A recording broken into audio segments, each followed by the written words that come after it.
Welcome to Inside Vietnam. I'm going to be straight with you today because this story deserves it. The man you're about to hear from is not the kind of man who ends up on channels like this one. He is not naive. He is not lonely in an obvious way. He is not the type to get swept up in something and lose his head. He spent 30 years managing construction sites across the Netherlands. Big infrastructure, the kind of civil engineering that keeps a country above water, literally. He is methodical. He is careful. He reads situations for a living. His name is Peter van der Berg. He's 61 years old. He's from Rotterdam. And about 18 months ago, he did something that surprised him more than anyone. He moved to Vietnam. What happened inside that house in Binh Thanh district, what he found himself doing, and what he found himself paying, and eventually what he found himself saying out loud in his own kitchen. I'll let him tell you. I'll just say this. Peter thought he understood people. He thought his years on site had given him a reliable sense of when a structure was sound and when it was going to fail. He was right about that mostly. What he hadn't accounted for was walking into a structure someone else had already built. Here is his story, in his own words. My name is Peter van der Berg. I was a construction site foreman. 32 years if you count from my first project in '89 to the day I handed over my hard hat for the last time. I managed sites across the Netherlands, Rotterdam, Utrecht, a stretch in Germany in the mid-90s. Motorways, flood barriers, river crossings. I worked on the Maaslandkering. You won't know what that is unless you're Dutch, but if you are Dutch, you know what it is. It is the largest storm surge barrier in the world. I helped build it. I'm proud of that. These are things that will be standing when I'm not. I want to say this at the beginning because I want you to understand who I am. I am not a person who makes emotional decisions. On a job site, an emotional decision gets someone killed. You don't approve a pour because the subcontractor seems like a nice man. You check the concrete. You check the specs. You check again. I did this for 30 years without significant incident, and I genuinely believed that this was how I operated everywhere, in all situations. I was wrong about that, but I'm getting ahead of myself. The marriage lasted 23 years. I won't say it was unhappy the whole time because that isn't true, and it wouldn't be fair to say. But the last 5 or 6 years were, I don't know how to describe it. We were two people sharing a calendar. Meals, school runs, holidays, Christmas. We went through the motions so thoroughly that by the time we sat down to acknowledge it wasn't working, there wasn't much emotion left. The divorce itself was almost civilized. Lawyers, paperwork, a settlement that cost me more than I'm going to tell you, and then a clean apartment in Rotterdam with my half of the furniture, and my name on a single utility bill for the first time in 23 years. My son, Don, was 28. My daughter, Else, was 26. They sided with their mother. I don't say this as a complaint, I say it as a fact. I was not home enough, I know this. A foreman on a major civil project is not home for dinner on a Tuesday. He is not at school plays. He is at the site at 7 in the morning and sometimes at 9 at night, because that is what the job requires. My wife understood this when we married. She understood it differently by year 15. By year 20, she had stopped understanding it at all, and she had brought the children with her to that position, slowly, over time, the way water shapes stone. You don't see it happening. And then one day you look and the stone is a completely different shape. Dawn stopped calling regularly about a year after the divorce. Else lasted a bit longer. Then she didn't. I don't begrudge them, or I try not to. The grandchild. I need to tell you about the grandchild because this is the thing I come back to. Don's wife, his girlfriend at the time. I hadn't met her, I wasn't invited to the wedding, which was small apparently, very intimate, just family. She had a baby, a boy, September 2 years ago. I found out because I was scrolling through Facebook on a Sunday afternoon and there was a photograph. Don holding a baby with a blue hat. 17 likes. A caption in Dutch that said something about the best day of his life. I'm a grandfather. I have a grandson. His name, I eventually found out through a cousin who still speaks to me, is Finn. I sat with that for a while. The flat was very quiet. It's a nice flat. Good light, good location, near the Maas. I had a good coffee machine. I made coffee and I sat by the window and I looked at the photograph of my son holding my grandson and I thought, this is what it looks like when you've been away too long. I want to be careful here because I'm not looking for sympathy. I made choices and they had consequences, and I understand the logic of it. But I want you to understand what Sunday mornings felt like in that flat because that's what Vietnam was really about for me. Not the weather, not the cost of living, not any woman. I was looking for somewhere that the silence felt like a choice, not a sentence. I didn't go online looking for companionship. I wasn't on any of those sites. What I was doing in January of the year before last was reading a construction forum. Nothing exotic, just a Dutch civil engineering discussion group I'd been on for years. A man had posted about working on a drainage infrastructure project in Da Nang, and he complained about the heat and the traffic and the way specifications were interpreted loosely by the local contractors. Then, at the end of the post, almost an afterthought, he mentioned that he'd eaten well for €2 and that the people left you to yourself. I read that part 3 times. One booked a flight the following week. 4 weeks, tourist visa, see what it is. I told myself it was curiosity. I told myself I was the kind of man who could go somewhere for 4 weeks and come back and file it under interesting experience. I was probably not being fully honest with myself, but I was doing my best. That was 18 months ago. I am still here. I was not looking for a woman. I want to be clear about this, because it matters to how the rest of the story makes sense. Or doesn't make sense, depending on how you look at it. I was looking for somewhere that didn't feel like a verdict. The flight from Amsterdam to Da Nang goes through Kuala Lumpur if you book it properly. 14 hours total, give or take.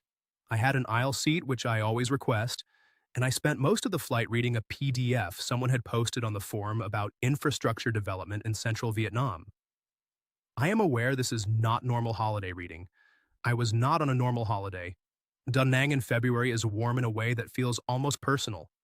30 degrees, humidity you can taste, and a seafront boulevard along Mai Kay Beach that goes on for several kilometers, with almost nothing on it at 6 in the morning except joggers and old men doing Tai Chi and a woman selling banh mi from a cart who charged me 20,000 dong, less than €1, for a sandwich that was better than anything I'd eaten in Rotterdam in 6 months. I stood on that boulevard eating that sandwich and I thought, well, here is something. The city itself surprised me. I had expected disorder and found instead a place that felt like it was being actively, energetically constructed. New hotels going up along the beachfront, tower cranes visible from almost any angle, the Dragon Bridge across the Han River. They light it up on weekends and it breathes fire, which sounds absurd but is in fact an impressive piece of engineering. I walked across it twice, a household habit. I always want to see how something is built. I spent 5 days in Da Nang, then took a taxi the 40 kilometers to Hoi An, which is a different thing entirely. Ancient town, the old quarter sealed off from motorbikes, yellow-walled shophouses from the 17th century still standing, because the flooding that periodically destroyed other towns somehow preserved this one. They flood regularly even now. Locals told me the ground floor of their homes goes underwater for weeks during the typhoon season, and they simply move upstairs and wait. I found this attitude towards structural risk refreshing, in a way. You adapt. You don't argue with water. From Hoi An, I flew south to Saigon on a Vietjet flight that cost about as much as the banh mi. Saigon is not for the cautious. You step outside Tan Son Nhut Airport and there are 6 lanes of motorbikes moving in directions that should be mutually exclusive, and somehow are not. And the air smells like exhaust and frangipani and something frying in a wok nearby. And the noise it's not unpleasant, is what I want to say. It demands your full attention. It leaves no room in your head for anything else. That was what I needed. I understand that now. I need it somewhere so relentlessly present that Rotterdam stopped existing for a few hours at a time. I stayed in a guest house in Binh Than, district side streets, 350,000 dong a night, about €13. Perfectly clean, a decent fan, a woman downstairs who made coffee in the morning so strong I had to slow down and assess it before drinking. Cafe Sua Ja, iced coffee with condensed milk. And I had one every morning of that first trip, and I have one every morning now. Some things are non-negotiable. 4 weeks went quickly. I walked a great deal. I ate com tam from a place on a side street in District 4 that had 4 plastic tables and a line of motorbikes parked across the front and was, as far as I could determine, always busy at every hour. I went to the War Remnants Museum in District 3, which is not a comfortable afternoon but is an honest one. I sat in Tao John Park one Sunday morning and watched retired men play chess and thought, I could do this. Not the chess, just this. Just being somewhere. I went home and told no one much. My friend Carl asked how it was. I said it was interesting. He asked if I met anyone. I said not really, which was true. He looked skeptical. Carol has known me a long time. I booked a return flight 6 weeks later, and then I extended it. I found a visa agent, a Dutch expat who'd been in Saigon 11 years and ran a small logistics consultancy and handled visa extensions as a side service, who sorted out a 90-day tourist extension for about €150. Technically legal, practically routine. Every long-term expat in the city has a version of this arrangement. I started looking at longer-term accommodation, not a service department, which is what the expat forums recommend, and which is fine, but feels like a hotel. And I did not come here to live in a hotel. I wanted a proper house, a kitchen, a door I could close. I realize now, already thinking about staying, even though I had not admitted this to myself in those specific words. Which brings me to the hardware store in District 7. I was pricing bathroom fixtures. I had found a house I liked, 3 bedrooms, small garden, in a hem off Jin Tian Huang in Bin Ten, and I was considering what renovations would be needed to make the bathroom functional for a man of my height, because Vietnamese plumbing is engineered for people considerably shorter than I am. A Dutch construction foreman walks into a hardware store in Southeast Asia the way he walks into any hardware store, methodically with a list. There was a woman in the tile section. She was examining grout with the specific focused expression of a professional who was not going to be talked into the wrong product by a salesperson. She was holding 2 tubes up to the light to compare colors. I noticed this because it is what I would do. When I attempted to communicate with the shopkeeper about the bathroom fixtures, I had, at this point, perhaps 40 words of Vietnamese, none of them useful in a plumbing context. She looked up. She said something in Vietnamese to the shopkeeper, glanced at what I was pointing at, and then said to me in careful textbook English, "Those are not good for humid climate. Here the chrome fitting it will rust in 6 months." I looked at her, I looked at the fixture. She was correct. We talked for 40 minutes. Her name was Lynn. She was 38. She worked part-time doing interior procurement for a small construction firm in District 4. She sourced materials, negotiated with suppliers, managed delivery schedules. Her husband had died 2 years earlier. Liver cancer, diagnosed late, gone within 8 months. She mentioned this without drama, the way you mention a fact that is simply part of the structure of your life now. She knew what a load-bearing wall was. She knew the difference between porcelain and ceramic tile for a wet room application. She had an opinion about waterproof membrane systems that I disagreed with, and said so, and she disagreed back without hesitation. I asked her if she'd like to have coffee sometime. She said yes as directly as I asked it. We exchanged numbers on Zalo, which I had downloaded 2 weeks earlier on the advice of the visa agent, who said it was what everyone used here. I took a grab back to my guest house in Bien Thanh. The driver had a small plastic Buddha on the dashboard with an orange garland around it. Through the window, the city moved past. Shop houses, construction scaffolding, a woman on a motorbike with 3 children somehow arranged on it, a man carrying a full sheet of glass through traffic on foot, karaoke drifting out from somewhere I couldn't identify. I noticed, looking forward to something. It was a small thing, but I hadn't felt it in a while. We had coffee 2 days later at a place she suggested on Vuorti South Street. Plastic stools, a fan that oscillated slowly and did almost nothing about the heat. Café Suaja that arrived in tall glasses with a separate layer of condensed milk settling at the bottom. She showed me how to stir it. I had been stirring it incorrectly for weeks, apparently. We talked for 2 hours, about materials mostly, about the difference between how infrastructure was built here versus the Netherlands, the shortcuts that were taken, the reasons for them, which were usually economic and not always wrong. She had strong views. She expressed them plainly and then listened when I pushed back, which is rarer than it should be in any conversation about construction, in any language. I will tell you what I noticed, and I want to be precise about this because I have thought about it since. She was not performing anything. There was no version of herself she was presenting for my benefit. She was just a woman who knew about tiles and had opinions about bridge drainage systems and had recently become a widow and was doing the practical work of continuing to exist.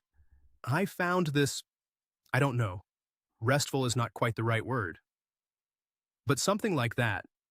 We met twice a week, then 3 times. She took me to a Picho place in Pun Huan that had no English menu and no photographs, and was always full by 7 in the morning with local people eating breakfast, which is how you know it is the right place. She showed me the Nhiu Lock Canal on a Sunday evening, which is not a tourist destination. It's just a canal running through the middle of the city with a footpath along it, and people walking dogs and old men fishing and couples sitting on the low wall. Nothing special by any guidebook standard. I've walked along it probably a dozen times since. I mention it twice because it deserves mentioning twice. She never suggested expensive restaurants. I tried once. There was a place in District 1 with a nice terrace I'd read about in Nahal, and she looked at it and said it was mostly for tourists and the same dish was available for 1/5 the price at a place she knew on Nguyen Trai. She was correct. We went there instead. She paid for her meal. When I tried to cover both, she stopped me firmly, not rudely, just clearly. I interpreted this as independence.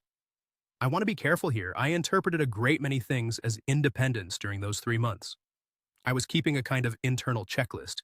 The things I'd read about on expat forums. The warning patterns other men described. Eared immediate requests for money. Sob stories. Relatives with crises. I was watching for all of it. None of it appeared. By the end of the first month, I had largely stopped watching. This is the thing I want you to understand. It wasn't that I was naive. It was that the absence of what I expected felt like proof of something. And it wasn't proof of anything except that I didn't know what I was looking for. She cooked for me one evening at her room in Tan Ben. It was small, maybe 12 square meters, a bathroom the size of a cupboard, a gas burner on the counter that served as the kitchen. She made ka tu, braised fish in a clay pot, caramelized with fish sauce and sugar and chili, served with white rice and a plate of morning glory she'd picked up at the market on the way home from work. I sat on a plastic chair that was slightly too small for me and ate from a bowl on a low table. And the ceiling fan turned slowly overhead, and the sound of motorbikes came through the open window, along with someone's karaoke 3 alleys over. It was the most at home I'd felt in 2 years. Not because of the food, though. The food was good. Not because she wasn't beautiful in a conventional sense. She had a direct face, the kind that shows exactly what it's thinking. She was not trying to make me feel anything in particular. She was just cooking dinner and occasionally correcting my technique when I tried to help, and telling me, in her slightly formal English, about a difficult client her firm was dealing with who kept changing his mind about the floor tiles. I sat in that plastic chair and I thought, I want to stay, but not in Vietnam, in this specific room, in this specific evening. I told myself I was making a practical decision when I signed the lease on the Bin Tan house. 3 bedrooms, small garden, quiet hem off Jin Tien Huang. 24 million dong per month, roughly 900 euros.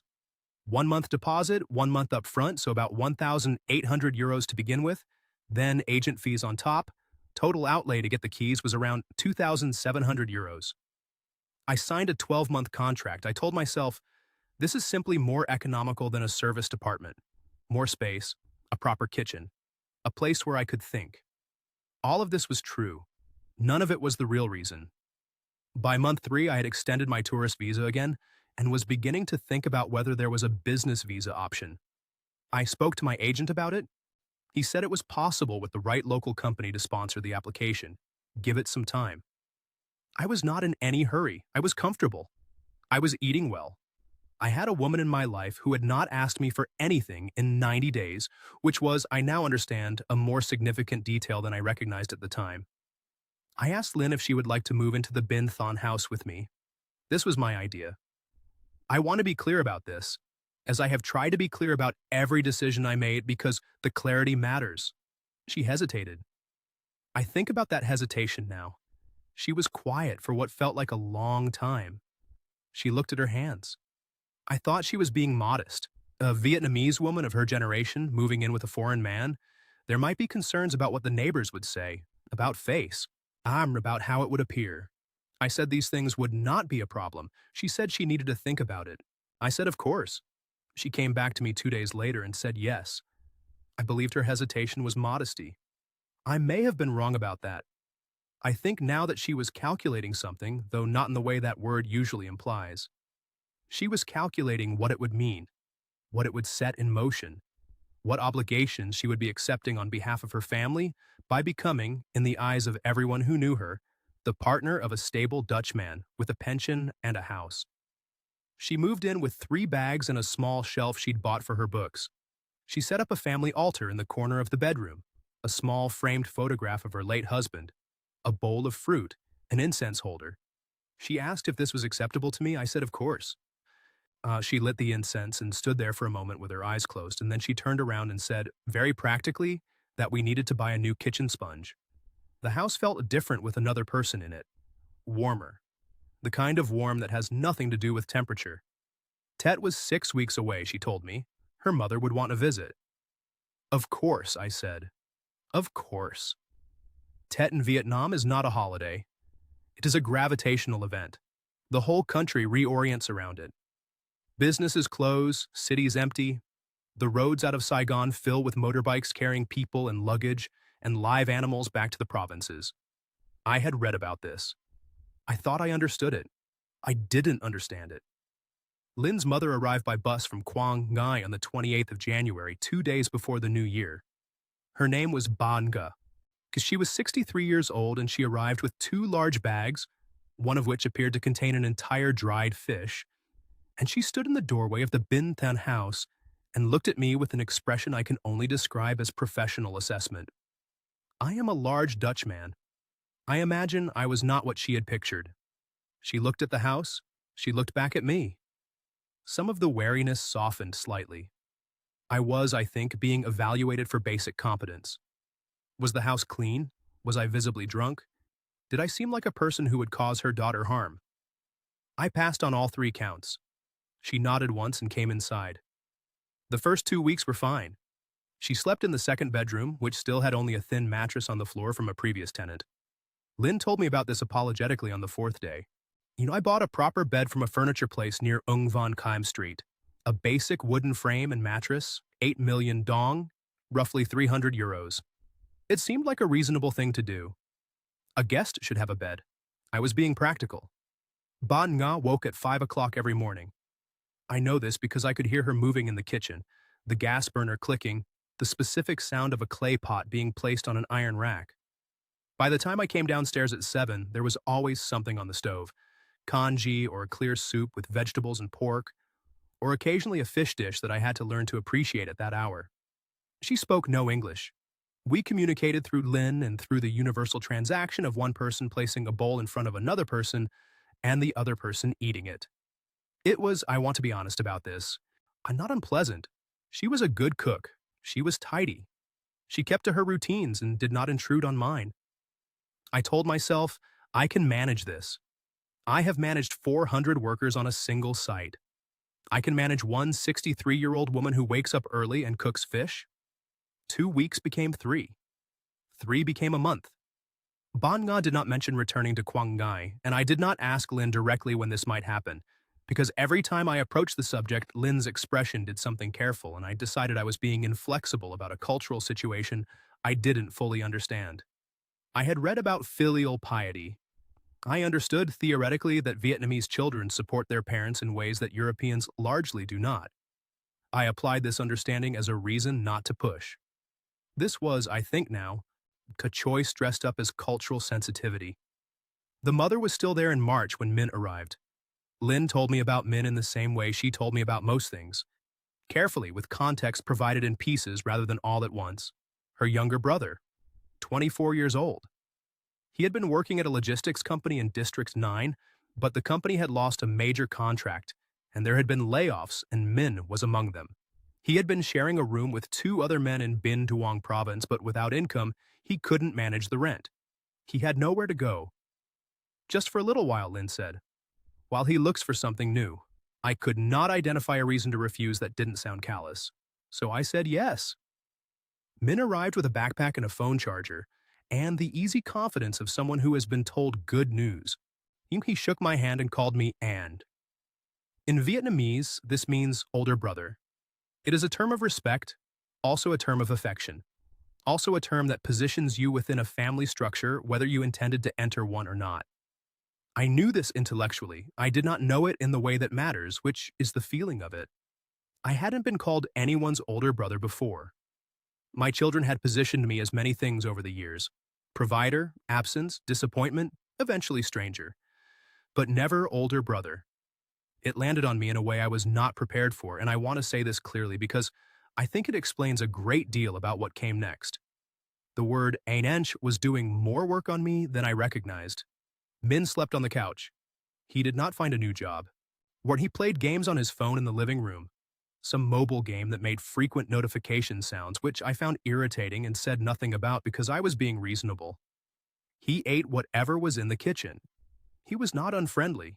He was simply present, continuously present, in the way that young men without employment can be present, which is to say, completely and without apparent concern about it. About 3 weeks after Min arrived, he asked me to sit down with him at the kitchen table. He had prepared something on his phone, a business plan or the outline of one, delivery motorbike service. The Grab system was dominant, but there was opportunity in direct business deliveries, he said. He had contacts at 3 companies in District 7 who used freelance drivers. He needed a motorbike and the registration costs, and he would pay me back within 6 months. I asked him reasonable questions. What were the per delivery rates? How many deliveries per day was realistic? Had he done this work before? He answered all of them with enthusiasm, and some of the answers were specific enough to sound researched. And I sat at that table and I thought, I have approved bigger investments than this on a Friday afternoon without this much preparation. I lent him 45 million dong. That is roughly 1,650 euros. He used it to buy a used Honda motorbike.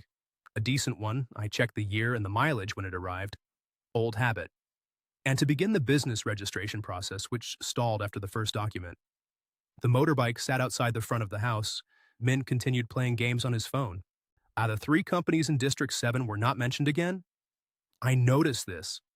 I told myself, the boy needs time. Starting a business requires momentum, and momentum requires the right moment. I had been on enough projects to know that timelines slip, and that impatience at the wrong point causes more problems than it solves. I waited. The motorbike gathered a thin layer of dust. I also noticed during these months that Lynn became quieter when I raised the subject of the family arrangements. Not defensive, not argumentative, just quieter. She would change the subject or give a short answer and then move on. I interpreted this as embarrassment. She was embarrassed that her family had placed a burden on me. I told myself, do not push. It is cultural. These things resolve in their own time. I think about that interpretation now. The way I reach for the most charitable reading every time. Should have asked a different question. Should have asked, what are you not telling me? Didn't. The house had been 3 rooms and 2 people. Now it was 3 rooms and 4 people, and a motorbike that wasn't being used, and a fish smell from the kitchen at 5 in the morning, and a young man's phone making notification sounds in the living room. It was crowded. But crowded, I told myself, was not the same as wrong. Then one evening in late March, Lynn sat across from me after dinner and mentioned, carefully, that her mother had been having chest pains. Lynn showed me the cardiology referral on her phone. A hospital in District 5. A reasonable private hospital, not a public one, which was the right call. The appointment had already been made. I didn't ask when she'd made it. If the diagnosis came back 10 days later, a blockage. Not immediately life-threatening, the cardiologist had said, but requiring a procedure? A stent? Placed through a catheter? Standard enough in Europe? More variable in outcome here depending on who performed it and where. Lynn had done her research. She knew which hospital had the right equipment. She showed me the invoice on her phone. 180 million dong. I converted it in my head the way I convert everything now, automatically, roughly 6,600 euros. I want to describe what happened in the silence after she showed me that number. It was not a dramatic silence. I didn't stand up. I didn't walk out. I sat with my coffee at the kitchen table and I looked at the figure and I ran a calculation the way you do when you're assessing a cost overrun on a project. You don't react to the number, and you assess whether the budget can absorb it. My pension, 2,200 euros a month. continuing regardless. My savings at that point, something in the region of 73,000 euros, after the lease costs and the bed and the loan to Min and the additional household expenses of feeding 4 people over 4 months. 6,600 euros was not catastrophic. I had managed the finances of a 40 million euro flood barrier project. I understood the difference between a significant expenditure and a fatal one. And the woman was in the next room, and she had been, by every observable measure, a good partner to me. And her mother had put a bowl of soup in front of me every morning for 4 months without being asked. And the alternative, saying I was sorry this was not something I could help with, produced an image I found I could not sit with comfortably. Lynn brought it up again the next morning, choosing her words with the care she always used when the subject was serious. She was preparing to explain the situation in full. I let her get 3 sentences in and then I said, "It's fine, I'll handle it." I made the transfer that afternoon through my Dutch bank account. International transfer, a small fee, the money arrived the following day. I did not tell her I had already decided before she started speaking. I wonder sometimes about that detail. The procedure went well. Ban Nga was in the hospital for 3 days. I visited on the second day, Lynn's idea, I think, or perhaps my own, I'm not certain, and I sat in a plastic chair beside the bed in a room that smelled of antiseptic and something floral from a spray can, and Ban Nga was smaller in the hospital bed than she seemed at home, which surprised me. She was always such a definite presence in the kitchen. She gripped my hand when I sat down. She said something in Vietnamese, several sentences, looking at me directly while she spoke. I looked at Lynn. "She says you are a good man," Lynn said. "She says you have a kind heart, and she will pray for your family." I know I should have felt something skeptical about this. A 63-year-old woman telling the foreign man who just paid for her cardiac procedure that he has a kind heart. I understand how that reads. I have read it back to myself many times since. But sitting in that hospital room with her hand on mine, I did not feel cynical. I felt, I don't know, something that I hadn't felt in a while and didn't have a precise name for. 2 months passed. The mother recovered fully. She resumed her 5 o'clock mornings, her market trips, her fish on the stove. The house returned to its routine.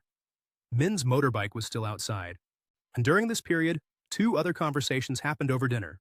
Lynn mentioned a business opportunity involving a friend of Min's who needed seed capital for a small logistics operation. And separately, a few weeks later, a potential investment in a relative's street food stall that was looking to expand. I approved both, over food, without documentation. I want to be honest about this. I was not asked to prepare anything I offered. The first was approximately 50 million dong, about 1,850 euros, and the second around 36 million dong, roughly 1,330 euros. Neither produced any visible result or any further conversation. I noticed this. I filed it. Then the cousin arrived. Lynn explained with more visible difficulty this time. A cousin, Huang, from Quang Ngai, Ban Nga's niece. A bad marriage. Her husband was, Lynn paused here, Ak chose her words, difficult. Huang needed to leave. She had nowhere safe to go. Could she use the 3rd bedroom? I agreed. But I noticed that I agreed more slowly this time. I asked how long. Lynn said, not long. I knew by then that this phrase had no fixed meaning in the house. Huang arrived. She was 29, quiet, moved quickly through rooms in the way of someone who had learned to take up as little space as possible. She kept her door closed. She helped Banga in the kitchen without being asked. She spoke no English. She seemed, and I believe this, genuinely frightened of something. I had no complaints about Huang specifically. The Tuesday evening it happened, I had been to meet my visa agent in District 1 to sort out the next extension. I came home by Grab, paid the driver, walked through the front gate, and went into the kitchen to make coffee. There was a man at my kitchen table. He was perhaps 35. He was eating rice from a bowl, one of my bowls, white ceramic with a blue pattern that I had bought from a shop on Li Tu Trong. He had propped his phone against my sugar canister and was watching a video, the sound low. He looked up when I came in. He was not embarrassed. He nodded.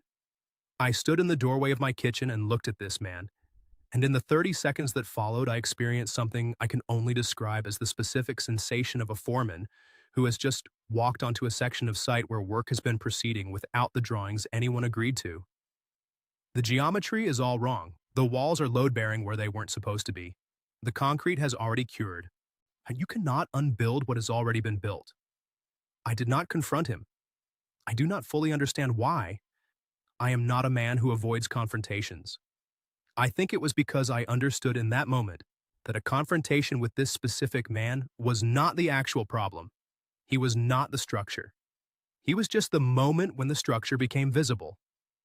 I said nothing. I made a coffee at the counter with my back to him. I took the coffee upstairs to my room. I sat on the edge of the bed. I stayed there for a while. Outside, the city continued. A grab driver's horn somewhere in the hem, the distant pulse of karaoke from a bar on the main road, the ordinary sound of Saigon not caring in the least what had just happened in my kitchen. I sat there and I thought, you need to look at the numbers. Now, before Peter tells you what happened next, I want to say something directly to you. This is the chapter most of you came for. I know that. You want the confrontation, the moment everything comes out, and it does come. But what makes Peter's story different from most of the stories on this channel is what the confrontation looks like. There is no discovered phone, no private investigator, no dramatic revelation at 2 in the morning, just a Dutch foreman and a piece of paper, which, if you've been listening, is exactly who Peter is. Here's what happened. The man from the kitchen was gone by morning. No conversation, no explanation, no indication from anyone in the house that anything unusual had occurred. Banga was at the stove at 5. Huang's door was closed. Min's phone was already making sounds from the living room. I sat at the kitchen table with my coffee and I opened my banking application. This is what I do when a project feels like it's running over budget. You pull the numbers. You don't speculate. You don't argue. You don't have feelings about it. You pull the numbers. I went back 14 months. Every transfer, every withdrawal, every transaction I could trace, and I built the ledger the way I would build any cost summary, line by line in order, with no editorializing. Lease deposit and first month, 1,800 euros. Plus agent, 2,700 euros total. Subsequent monthly rent, 12 months, 10,800 euros. The bed for the second bedroom, 300 euros. The loan to Min, I noted it as a loan, though I was beginning to understand it differently, 1,650 euros. The hospital transfer for Banga's procedure, 6,600 euros. And the dinner table investment in Min's friend's logistics operation, 1,850 euros. The street food stall, 1,330 euros. And then the ongoing costs, groceries, utilities, the household running costs of feeding and maintaining 5 people in a 3-bedroom house in Binh Than, which I estimated conservatively at an additional 400 euros per month, above what 2 people would spend. 14 months of that, 5,600 euros. I added it up. I got a number that surprised me. I added it up again. Same number. A third time because I don't trust figures that surprise me. 31,000 euros. In 14 months. From savings, not from my pension. More than a third of what I had arrived in Vietnam with. I sat with that number for a long time. The morning moved around me. Banga put a bowl of something on the table near my elbow without comment, her usual 5 o'clock production, steam rising off it in the heat. I didn't eat it. I looked at my spreadsheet. I want to be precise about what I felt, because I think it matters. It was not rage. It was not grief. It was the specific, cold clarity of a man who has just confirmed something he had already suspected but had not been willing to look at directly. A subcontractor has been pouring concrete that doesn't meet spec. You suspected it. Now you have the test results. The feeling is not surprise. It is confirmation. And confirmation, after a long period of suspicion, produces its own particular kind of quiet. I made 3 columns. Column A, what I had spent. Column B, what I had received. And here I was, honest with myself, fully honest, because partial honesty is not useful. Not. At what I received, 14 months of genuine companionship with a woman I believed cared for me. Meals cooked, a house that felt inhabited. The word "anch" from a young man who had not contacted me once since the motorbike. A grandmother's hand on mine in a hospital room. These were real things. I wrote them down. Column C, what Lynn knew and had said nothing about. I waited until the evening. Ban Ga had gone to her room. Min was on his phone in the living room. Huang was somewhere. I asked Lynn to sit at the kitchen table. I put the printed page in front of her. I said, I need to understand this. She looked at the numbers for a long time. She did not deny any of it. She cried, and I have been in enough negotiations and difficult conversations to know the difference between tears deployed as a tactic and tears that come from somewhere real. These were real. I believed that then, and I believe it now, which does not simplify anything. She said, my family needed help. You seemed willing. I told myself it was not wrong because I genuinely loved you. I said, you never told me this was how it worked. That moving in together meant taking responsibility for all of them. She said, I never asked you for any of it. And this was the moment the conversation became genuinely difficult. Because she was right. I went back through every financial transaction in my mind, and she had not asked for a single one. She had presented situations. She had explained circumstances. She had allowed me to draw conclusions and make offers. And I had made them every time, because I was a man who was too relieved to be needed to notice that I was being positioned rather than asked. I sat with my anger, and I noticed, uncomfortably, that it kept finding its way back to me. She didn't build a trap, I said finally, and I meant it even though it cost me something to say it. She just didn't tell me I was walking into a structure that was already there. She said nothing to this. She was crying still, quietly. The ceiling fan turned. From somewhere in the hem outside, a motorbike started. The second conversation was shorter. I told her, clearly in English because I needed to say it in the language I could control, that I wanted her mother, her brother, and her cousin out of the house within 2 weeks. I asked her to translate. She did. I watched Bana's face as the words arrived. The old woman began to weep, a different quality of crying than Lynn's, older and heavier. Min looked up from his phone for the first time in what felt like weeks, and then looked back down. Huang, when Lynn went to tell her separately, came out of her room with her bags already half packed. She had been ready. I think she had known this moment was coming before I did. The cousin's husband did not reappear. Over the following 2 weeks, they left. Ban Ya returned to Quangai on a bus. Min went somewhere. I did not ask, and Lynn did not say. Huang disappeared into the city, which is large enough to absorb anyone. The house was quiet. It was the Rotterdam flat again, except 32 degrees and humid, and in Vietnam, and 31,000 euros lighter than when I arrived. I sat in the kitchen and I drank my coffee, and outside the morning market was already in progress. Vendors calling out prices, motorbikes navigating the narrow hem, the city entirely indifferent to what had just happened inside this specific house on this specific morning. Lynn had not left. I had not asked her to leave. This, I acknowledge, makes no logical sense. And yet, I am still in the house.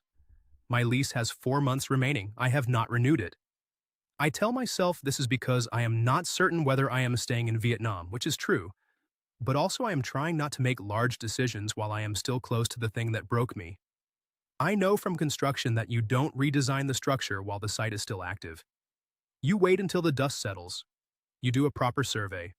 Then you decide. Lynn and I see each other twice a week.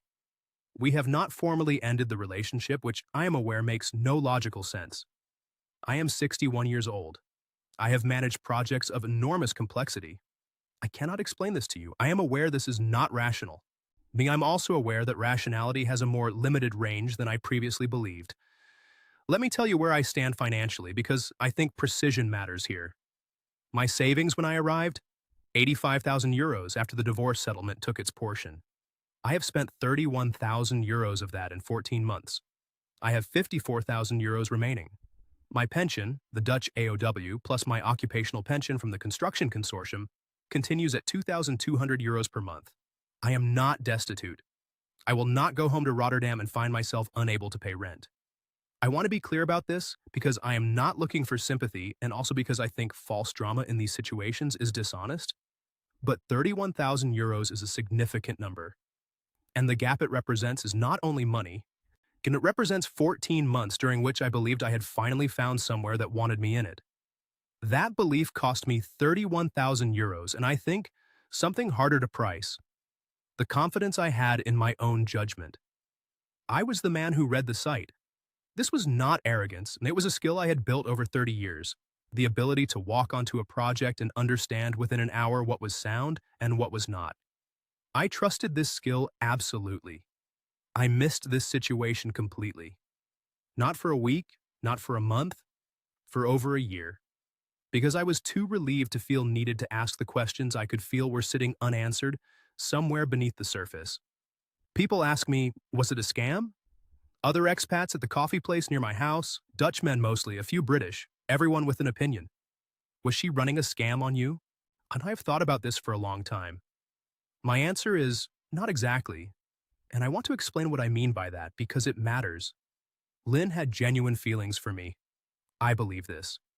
I have sat with the alternative that everything was performance, that none of it was real. And it doesn't fit the evidence. She is not a cold person. She is a woman who lost her husband too young and who carries her family on her back in the way that Vietnamese eldest children carry their families, which is to say completely and without discussion, because the discussion is not how it works. The family's needs were real. Her mother's heart was genuinely blocked. Min genuinely lost his job.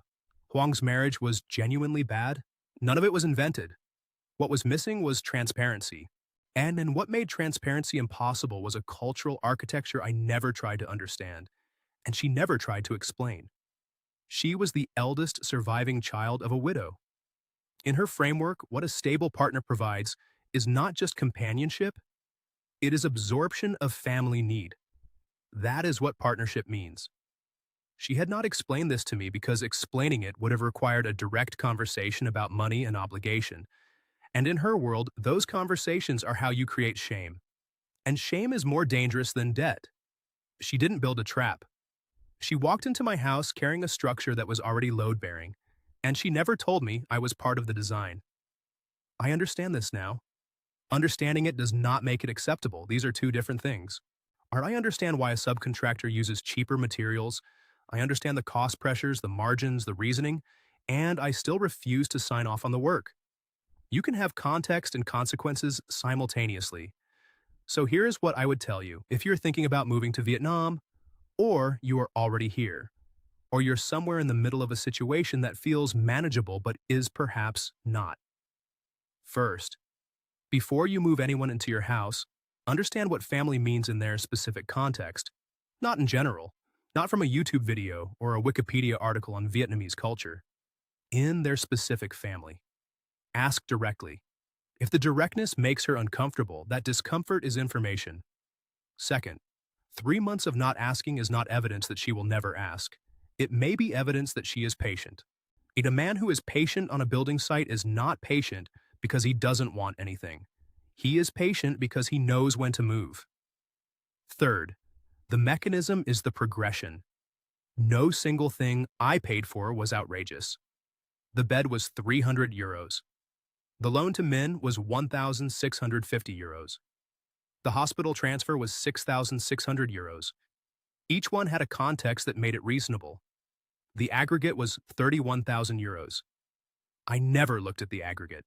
That is my error, not hers. Track the aggregate. Fourth, when someone says, "I never asked you" in Vietnam, that is a real statement. It is not a complete defense, but it is a genuine one. If you are the person making the offers, you are the person responsible for making informed offers. Learn what you are offering into. Fifth, you cannot use loneliness as a planning tool. I came to Vietnam because Rotterdam was unbearable. That is not a wrong reason to come. I would not tell anyone that moving abroad to escape silence and Sunday mornings with nothing in them is a mistake. But it meant I arrived with a vulnerability I had not acknowledged, even to myself. Vulnerability that you have not identified is vulnerability that other people will find. Not always maliciously, but inevitably. The image I keep returning to is the cousin's husband, sitting at my kitchen table, eating my rice, looking up when I came in, the nod. He was not embarrassed to be there. He was not embarrassed because, by that point, it was not entirely my house anymore. I had built that situation, one accommodation at a time, one decision dressed as practicality, one agreement offered before the previous one had been fully understood. I just hadn't read the plans. 30 years I spent reading sites, and I didn't read this one. That man is on me. That's Peter's story, and I want to thank him for telling it with the honesty he did. It is not easy to account for yourself this clearly, especially when the accounting is not entirely in your favor. What stays with me about Peter is what this channel talks about a lot in different forms. The specific vulnerability of the man who is certain he cannot be fooled. It is in some ways a greater vulnerability than naivety. A naive man expects to be tricked and stays watchful.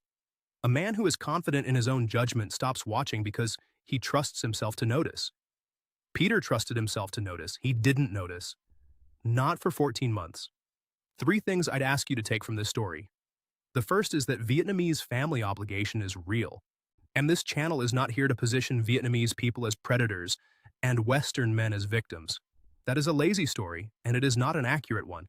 Filial piety is a genuine cultural value, not a prop. The question is not whether it exists. The question is whether 2 people in a relationship have ever had an honest conversation about what it will require of them both. In Peter's case, that conversation never happened. In most of the stories on this channel, that conversation never happened. The second is that Peter is not a fool. I want to be direct about this. He is one of the most practically intelligent people we have had on this channel. He managed complex infrastructure for 30 years. He walked into this anyway because he was lonely in a way he had not fully admitted, and loneliness is not stupidity. It is a human condition. But in certain contexts, with certain vulnerabilities unacknowledged, it becomes expensive. The third is that 31,000 euros is significant, but it is not everything. Peter still has his pension. He still has enough to make choices. He has enough self-awareness to tell this story without flinching from his own role in it, which costs something and is worth something. That is not nothing. That is more honestly than a lot of men walk away from this kind of situation with. If Peter's story sounds familiar, if you're sitting somewhere in Vietnam or thinking about coming and something in this landed closer than you expected, we would be glad to hear from you. Every story on Inside Vietnam is told with the full knowledge and permission of the person telling it. If you have a story, reach out. And if you haven't subscribed yet, please do. These stories take time to make and they only work if people find them. We'll see you in the next one.